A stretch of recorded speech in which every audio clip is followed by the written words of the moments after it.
Hey guys, Mark here. Give me a few minutes while I try to figure some stuff out. Let's see.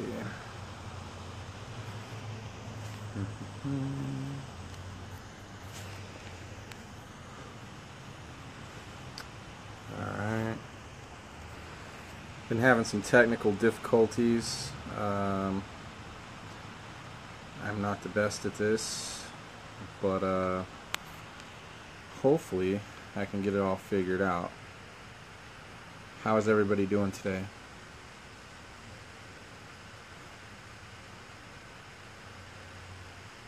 I'm trying to link my page. I don't know if this is even going to be possible, but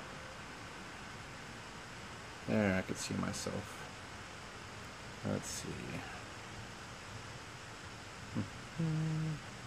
Share to page. Hey Ross. Hey Lisa. You guys hear me?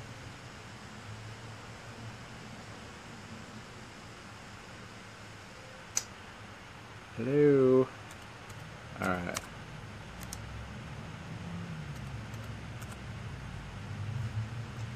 I got it figured out. I do believe. Okay. So, as most of you know, today is 4/20, April 20th, 2017, and last year, we'll start 18 years ago. 18 years ago, I lost the most important human to ever walk the earth in a school shooting,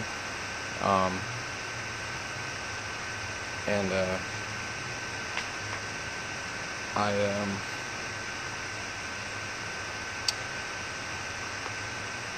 it doesn't get any easier. With the movie and with everything else, it's still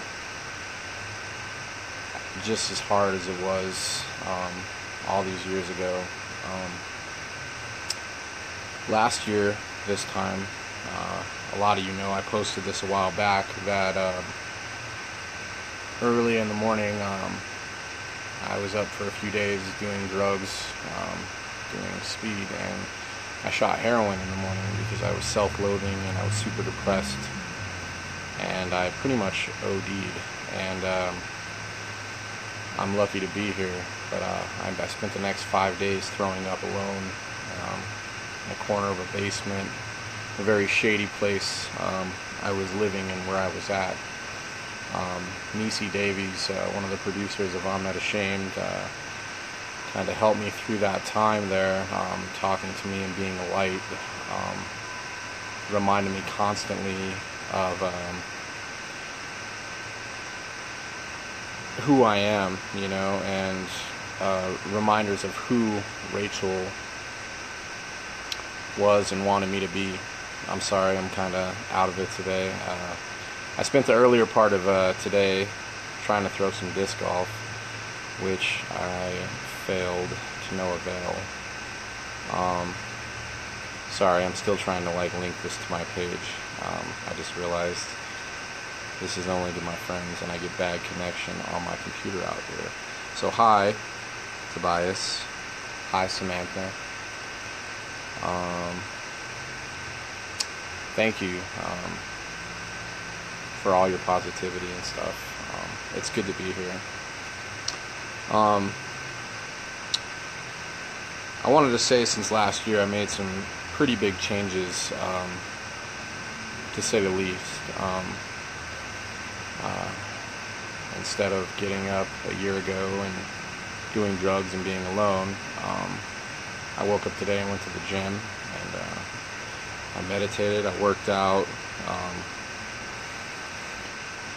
Like I said, I tried to play some disc golf, but I got really big in my head, and I started just going for a walk and exploring tunnels because I'm kind of a weird guy like that. Now I'm sitting in the art studio. I think I'm going to go try to get another disc game in, and I'm also going to go to her grave here in a little bit. Those of you who know where it's at, you might see me there. But I just wanted to share a few things out of her journal that I've never really shared before. after I get this linked here. So, you know, bear with me. Aw, Sarah, I'm glad you're here too. You're wonderful. We need an adventure soon. What's up, James? Hi, Lindsay. I'm glad you're here too. Glad everybody made it. Sorry, I'm really done with this Facebook. You know, you think of all these brains in my head. Can you guys hear me all right? I think I got this figured out. It's gonna be so amazing. Alright, share to page. So,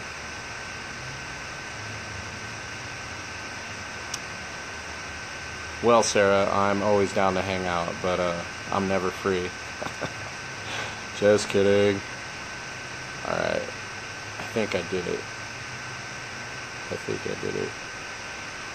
Alright. And it says it was shared successfully, so hopefully the people on my page can watch the video as well. Hello. Those of you who know me and don't know me, my name is Mark. I go by Mark Alive as well. Alive is a name I got in the streets, a graffiti name. As I have been doing that for a very long time. I stick to the legal stuff these days. Back in the day I went by Mark Bodiford, and that's who Rachel knew me by. It's my mom's maiden name. I also am Mark Pettit. In the movie I'm Not Ashamed, I am Nathan Ballard, played by the wonderful Ben Davies, who is very, very handsome. And people that meet me, they're like, man, you were so good looking in the movie. What happened? It's like, age, I guess. I'm still pretty. Alright, so what I'm going to do is just share with you guys some of what Rachel wrote to me in the journals. And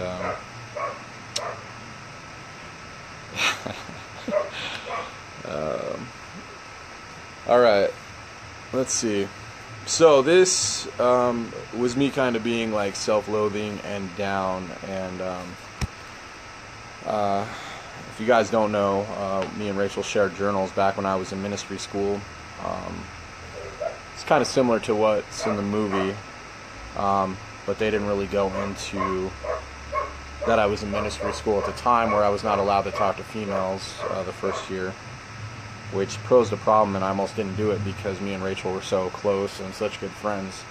I didn't want to be away from her and whatnot, but she convinced me to go anyway, and she gave me the very first notebook and said, hey, we see each other twice a week, we can write back and forth. And yeah, from there we just we would go back and forth with the journals, and we would be able to communicate and talk to each other. Kind of cheating, I know, but you know, I am a man of character and integrity, so I did my best. So I was just really down and whatnot, and just really, this is something I struggle with constantly. And those of you who know me, every year I go through this phase where I kind of push people away, and I just have a hard time getting close to people because I've lost so many people. My aunt just recently passed away, Helen Sneath, and it's a pretty rough death. Just because stubborn, you know. Be close to the people, you know, that are in your life, because they're not here forever. Alright, so let's see, it was Tuesday at 1:07 a.m. I love her response, by the way. That's why I'm reading this. So it says, I've been feeling kind of weird lately. I really miss having friends I hang with all the time. Today I looked around and realized I'm really lonely. But I've also been thinking, if people don't want to accept me for who I am, I don't need them anyway.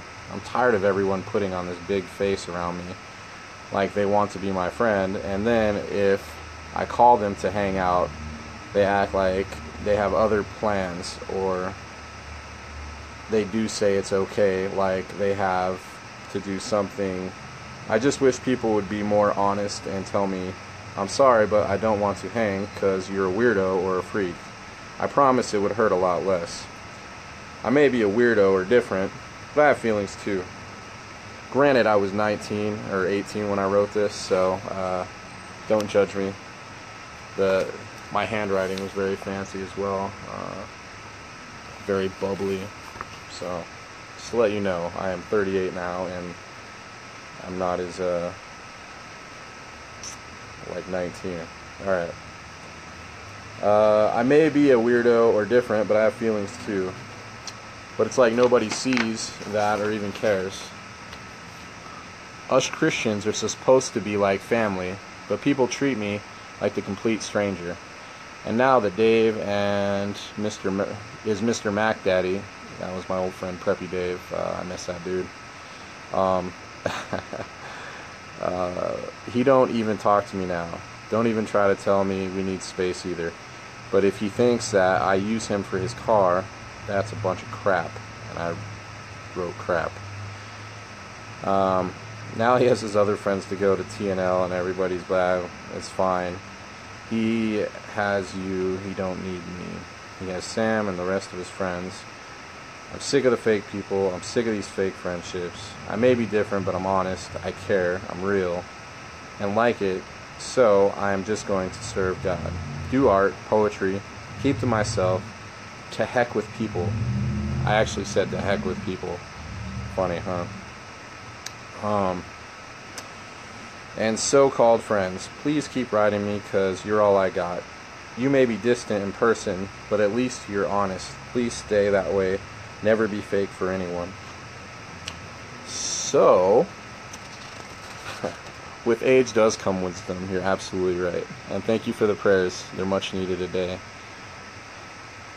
Thank you for all the love. I'm sorry, I'm going to look at this real quick. Everybody's so nice. It's been a very lonely, hard day. I kind of draw into myself, so I figured the best thing I could do is just share a little bit with you guys and not be such an introvert today. And the last page of my thing, it says, thank you for being the only real friend I got. Love you, Mark. And it had some little emo tears here, which, let's see. I don't know if you can see that. P.S. Don't ever forget that you're my little sis, and that brings a smile knowing that you care about me. Thank you. I also have little clouds and whatnot. Oh boy. So,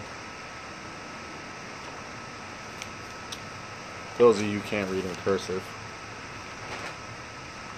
evidently they don't teach that anymore. I completely agree. I agree with you, Samantha. Everybody does need a little kindness. Alright, so I'm going to read what Rachel wrote back to me. Alright. 8:27, 10 p.m. That's, I think that was it was clearly 98, not 99. Alright, hey, sorry it's taken a while to write back. This is Rachel writing to me. Sorry it's taken a while to write back. How you doing now? Because I love you so much, I'm going to tell you two things. First, you always, always have me. I will never turn into a social plastic friend. I will always be here, and both me and God will love you enough to make up for any other friendships that have been lost. Now, before I go into the second thing, I want you to know that in certain areas, it is almost a responsibility to be accountable for each other. Being at that, we need to help each other by pointing out things. So I'm going to do that. But out of sheer love, say you look around you and feel like alone, it shouldn't be like that. Not because you have me, but because you have God. That puts you above most when it comes to being lonely. Second part, a lot of people are not going to accept you with your walk with God. Anyone of this world better not accept you. If they accept you, then you're in trouble. Our only acceptance should be in each other and Christ. Third, when you say no one cares, I can guarantee you that you are wrong on 2 occasions, me and God.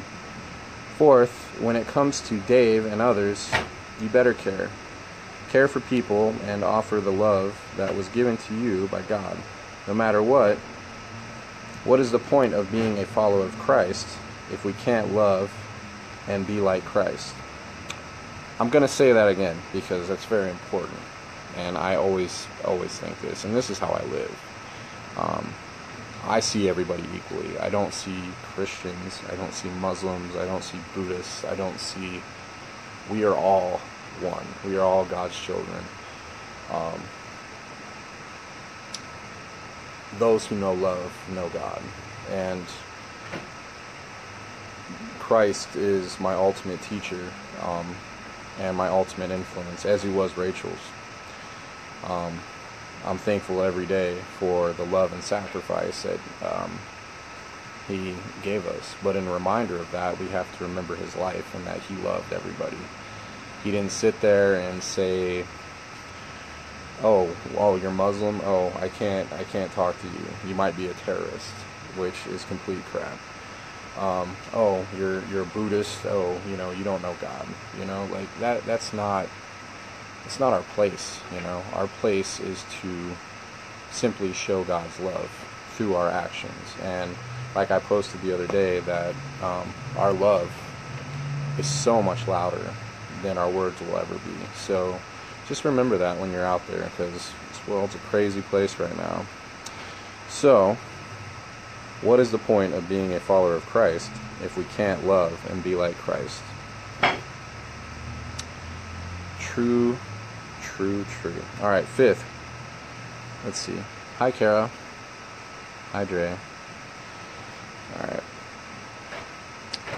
When you say that you are serving no one but God, that has one problem.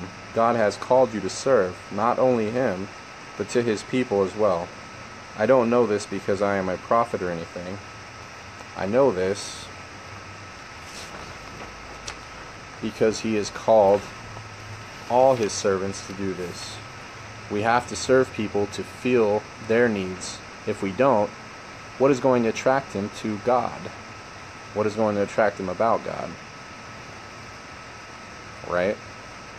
No matter what, you will always be a servant to those around you. And lastly, don't you ever say to heck with people. She had to call me out. Oh, look at all these hearts. Don't you ever say to heck with people again. Do you know how powerful those words are? That is condemning whether you realize it or not. Well, I'm not trying to tear you down, so please don't get the wrong idea. I love you so much. With a little heart, okay? Seems harsh, right?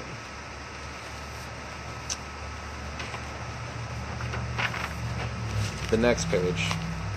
Alright. She had the, because she did come off kind of harsh. Like, real talk. It says, hey Mark, I hope I didn't come off too harsh in my last letter. I wanted to be compassionate and helpful. I'm sorry to make this so short, but I have to go. Love always, Rachel Joy.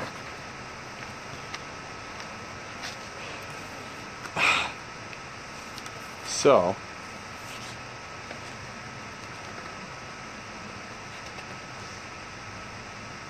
just, yeah, sorry, I'm all caught up in the journal and these stupid little drawings and whatnot that I used to have with her. I don't ever read this, by the way. I gave these journals to her mom, I think the day after her funeral. If you guys have seen the movie, Ben, that plays me, he used almost word for word what I said at the actual funeral. And those who saw the funeral, it was CNN's most broadcasted event. So I gave these to Rachel's mom, Beth, right after the funeral. Said, here, you should get them on your daughter, which I always thought Rachel would be super mad at me, but look at all the good that's came about. The movie, you know, she was a very wonderful portrayal of her and her love and kindness.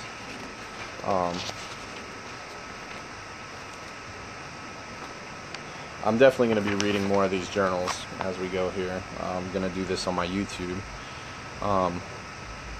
I will put a link up on my Facebook. I haven't really promoted it yet, but I will be doing that shortly, and I will be rating this page per page with commentary and whatnot, just so you guys can get to know Rachel a little better. You know, not the polished whatever. You know, it's going to be directly from me. You know, I was one of her closest friends, and you know, I think she'd want you guys to know her. I want to thank everybody. Everybody's been hitting me up, saying they're praying for me and sending out love. I haven't been very talkative. As you could tell, I'm just all over the place today. Let's see here.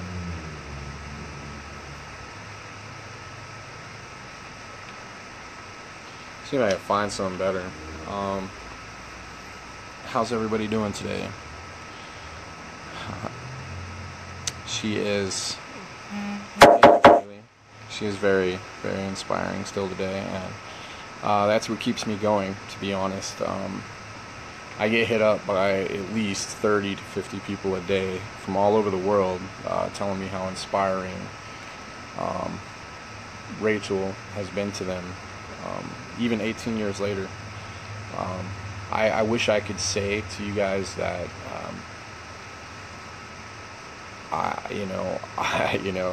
if I could take it all back and take her place, that I wouldn't be selfish and want to do that, just because I love her so much, even today. And you know, I know she wouldn't want that though, because of all the good that's going on. Let's see here. Thank you, Sarah, for all your prayers and everything else. You're awesome.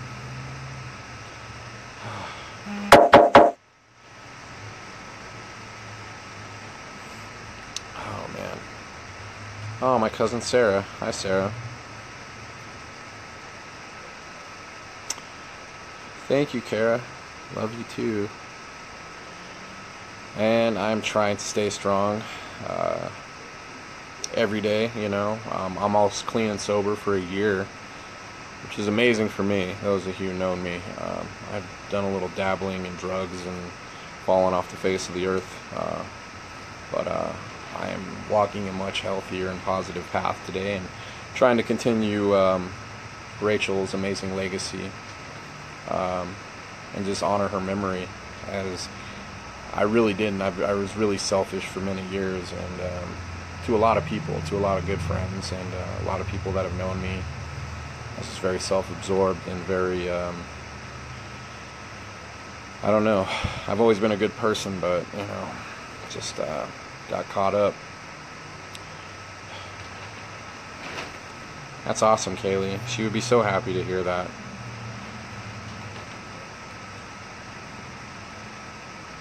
Oh, thank you, Sarah. You're my favorite cousin. Yay. Let's see. I guess I could read you something else. Oh,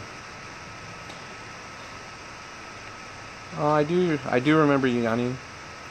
Hi in Mexico. What's up, Joshua? Been a while.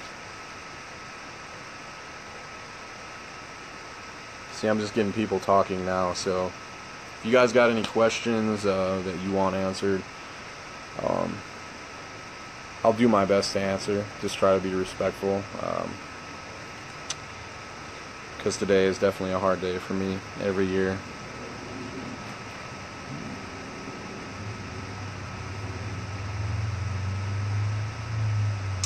Thank you, Gabrielle. I try to be that way. I attend 2 churches. I'm about to start meditation night, teaching people just to be still and know God, basically.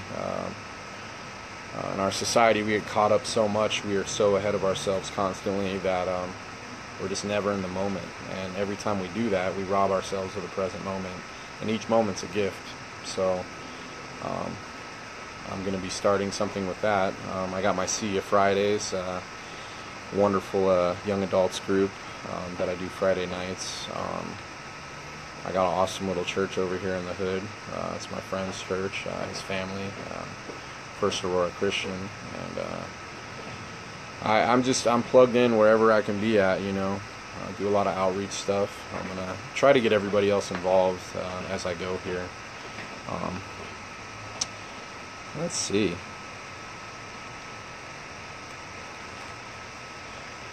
Yeah, I think I've seen I'm Not Ashamed 6 times, Paul. I think, but it's really hard. I don't want to ever watch it again, but I keep telling people that I'll watch it with them, you know, just to help them out there. Let's see. God bless y'all. Oh, thank you, Shannon. That's really nice. I don't always feel like it. I've been very reclusive the past couple months just due to some life situations. You know, I'm trying to not recluse and be the introvert, because I am an ambivert. I think that's how you say it, ambivert. Extroverted and introverted, so it's very easy for me to just be comfortable with nobody around and everything. As you can see, I'm focusing on my paintings. That's an I'm Not Ashamed painting inspired behind me. It's oil. It's taken some time. That's for Nisi Davies. She'll be very happy to see that when she watches this. Yeah, I got a few other paintings over here. Let's see. I don't want to give too much away, but, you know, hey, yo. Let's see. Let's see. Oh, God bless you, Amber. Thank you. My art show will be May 5th at the House of Ware. I will be posting flyers here very shortly. All of you are welcome. It's going to be a passion series. It's going to be all in black and white. I also am going to have my friend Javon, good friend of mine. He's going to be doing some paintings. A couple of those paintings were his. This is his little studio I'm sitting in. It's got a leaky roof, so I got to be careful not to get this on my laptop. Hi, Dana. I miss you guys today. Love you. I hope Bethany told you that. Let's see here. Also, I'm going to be sharing some artwork that has never been seen before. That was done by me and Rachel, actually. And just a lot of big things in the future. Like I said, just stay posted and keep an eye out for the journal readings. That should be very shortly. Like I said, I've just been caught up doing this show. Also, I'm writing a book. And, hi, Dana. Hi. That's my other sis. Pretty tight. Yeah, I'm writing a book right now, which it was very hard to start writing. I don't know if any of you have written a book, but I kept starting out,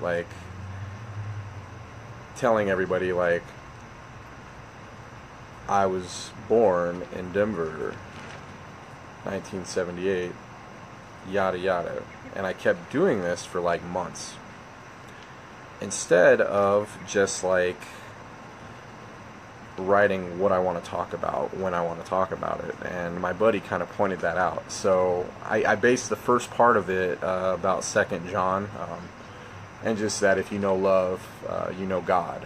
And just that, I started on this rant, and then he's like, hey, that should be the intro to your book, because, obviously I'm all about love and all about peace.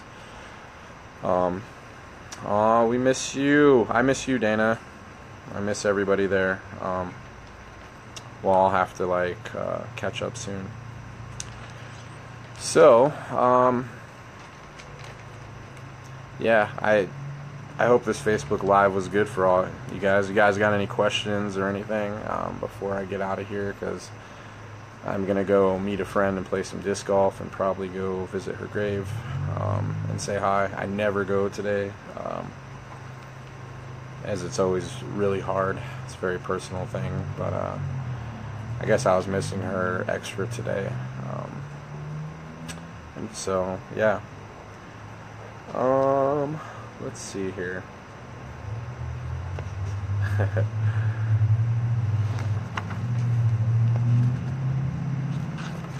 Kind of want to read you guys something else. You guys want that?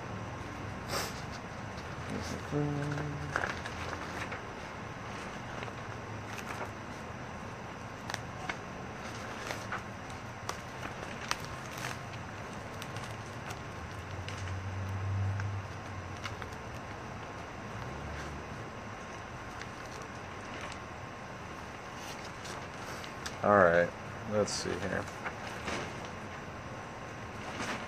I'm such a slacker, those who know me, that make plans. Obviously, my Facebook Live was like a half hour late, so I'm sorry, Patrick, if you're watching this. I will hit you up here shortly. I haven't been to the Columbine Memorial in 15 years, so I might have to visit that as well. Alright, let's see. I kind of want to like be secretive about the journals. They're very personal to me, but you know, it is the 18th anniversary of her death, and there's no better way to honor her than sharing about her life.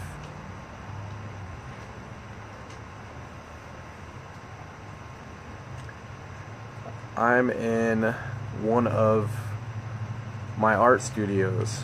My buddy just built this on the back of his house, and because I got a show here in about 2 weeks, I think, and so I was trying to paint as much as possible. Let's see here. Thanks, Dana, for encouraging me. I always feel like a geek here. I feel like I'm talking to myself because I'm looking at myself. You know, I just shaved my head, by the way. I've had a mohawk, those of you didn't know, and I had a weird mustache. It's in my profile picture, and I just had to look different today. I look crazy right now, so see here. Whoop. Don't worry, it'll grow back.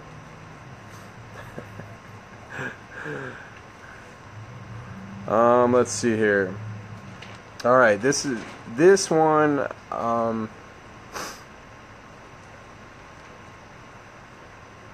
This one is very special to me, this entry, because I was, like I said a year ago, when I shot that heroin, and I was dying, basically.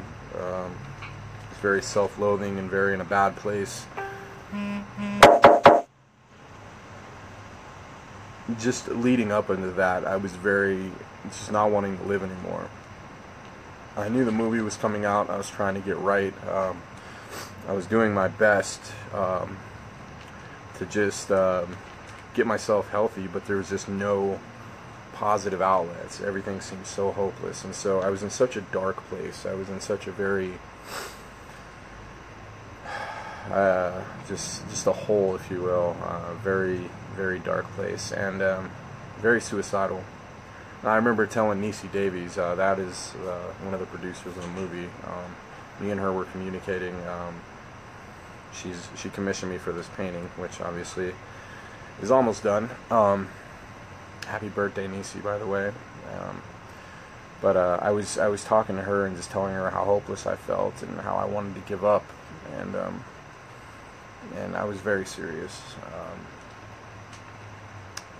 And she reminded me, she said, "Hey, Mark, well, do you remember that time you saved Rachel from killing herself?" And it was like Rachel was speaking to me beyond the grave, which was very crazy. I don't know You know, this is a lady I never met in person at this point, and she was in Nashville, and she had to translate the journals basically from cursive to... Thank you, Dana. I love you guys too. I'm sorry I couldn't be there today, you know. But you know, us boys are stubborn. I love you guys so much. You guys are my other family, and forever, you know. Rachel, I love all you. But basically, I was very suicidal, and I was telling Nisi this, and she's like, "Do you remember when you saved Rachel from suicide?" And it just hit me like a ton of bricks, because it was just like, wow, like, because I didn't remember. Like I said, I didn't read these until I was at the movie premiere in Nashville a few months back for the first time in its entirety, and I was sobbing like a little child in the lobby of the hotel in the early hours of the morning. So this is what Rachel wrote to me when she was struggling with suicide herself, because like I told you, she was a very real person.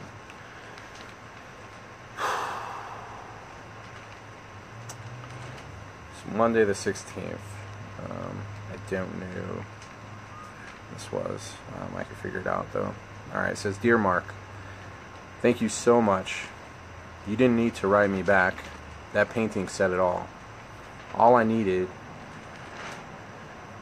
was for someone to share my pain, someone to feel my heart hurt. You did something most people wouldn't do. You helped me carry the burdens of others. I stayed home from school today. I was going to kill myself. I was going to bring my car into the garage, close the door, and let the motor run. I got as far as the driveway, and then I turned off the car. I was going to live for just one more day, so I could say goodbye to you. I got there, and then we started praise and worship. She went to our breakthrough, our youth group at the time. So she actually went. She's like, so she came to say goodbye to me one more time. I got there, and when we started to praise and worship, I lifted my hands and closed my eyes, and because I wanted you to think I was okay, so that when I died, you wouldn't blame yourself. Then Mike Tatu told that story, and I lost it. Finally, I was on the altar crying harder than I ever had before, and Lori Johnson was holding me. I repented and made a decision to live. I feel so fulfilled. There is a God, and I'm going to serve Him for the rest of my life. Mike was right. Something happened. God saved me from suicide. He did it through Mike, through Lori, and through you. Your love gave me reason to live just for one more day, and His love, meaning God's, gave me a reason to live for one whole life. But that's not the end. I'm working at Subway again, and I have been smoking pot and cigarettes. I went in on my way home, and I broke every cigarette I had. I told the guy, Brandon, that was working, that I gave my life back to God, and that I am clean. Then I told him he should do the same. He said maybe. This is the day of redemption, revelation. I will never be the same again. Thank you, Mark. Thank you so much. I love you, Rachel Joy. And then a big I love you.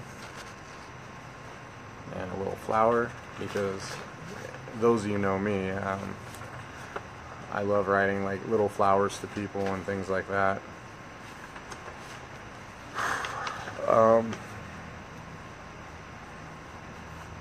If you guys don't know the Subway story, those guys were like pushing her to do drugs and stuff, and it's in the special features where I tell the story where I went up there and acting all tough, and I thought I was so cool, and then Rachel was like, now go invite him to church, and yeah, I don't know. Oh, Rachel, I miss her. There's not a second that goes by I don't miss her. I've lost 45 people, I believe. since I was born, including both my parents, countless friends to drugs, suicide, murder. And Rachel is the only one I miss every day, without a doubt. If I could leave you guys with something, I just want to say that we all should carry the legacy of love and compassion to everyone, not just people who are like you, because clearly I was very different from Rachel. I grew up in the city. I grew up rough, and you know, at first glance, you know, not a lot of people come up and talk to me. I mean, you know, I am a big softie. Love you, Zach, man.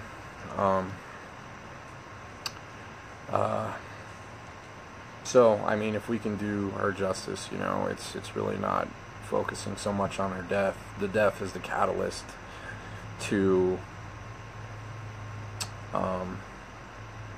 really, you know, showing us how she lived and who she was. I think the movie did a great portrayal of that. And, you know, don't wait for somebody else to help somebody else. Don't wait to reach out to that person you might think is hurting. Don't be quiet, you know, about telling somebody you love them, because you never know that might be the last moment you get to tell them that. And I've learned this lesson the hard way many times, with my mother, with my aunt. You know, I told Rachel I loved her all the time, but, you know, the last time I told it to her, I didn't know that was going to be the last time. And, you know, I just want to thank all you guys for watching, and just all your love, all your support through everything. It really means the world. And, you know, stay tuned for all the wonderful things I got going on to share with you, because like I said, I really want to share Rachel's life with you and who she was and her character, and hopefully we can just spread some love and everything. And you know, thank you all you guys for the support of watching the movie and spreading the word about the movie, as well as spreading about my page and everything else. All my names there's 1,000 different names in the movie. I'm Mark Bodiford in the credits. I'm Mark Pettit in the interview. I'm Nathan Ballard as a character. I'm Mark alive in real life. So, you know, I'm just Mark. I'm just me. Rachel's big bro. And, yeah, you know, I'm going to show you this.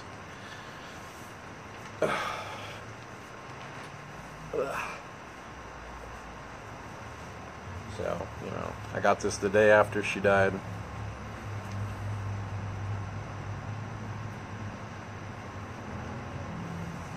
She was the light in my darkness, you know. This whole arm's like black and gray and a bunch of demons and stuff. And told her I'd never get a girl's name. So, I mean, she was the first. I do let every ex tattoo my ankle and cross out the last one. It's called the Anklet of X's, right by my Justin Bieber tattoo. I do have a Justin Bieber tattoo. That's a whole nother time. Thank all you guys for your support and love today. It's a very hard day. Just go out and love somebody. You know, spread that love. That's all we can do. And thank you so much. I'm glad a lot of you have added me and continue to communicate with me. Sorry I'm a slacker and getting back to people, but I do have like 30 people that hit me up a day, and it's pretty crazy. So I do try to be genuine and get back to everybody. And I'm just me, you know. So love me, hate me, whatever. I'm here and I'm gonna love you. So thank you for watching. God bless, and thank you again. Let's see. Make sure I didn't miss anything here. I miss your face, Zach. We should get together. I love you.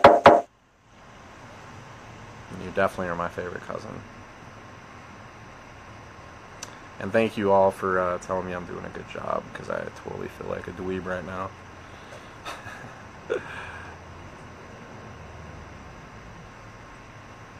Bye, y'all. Have a blessed day.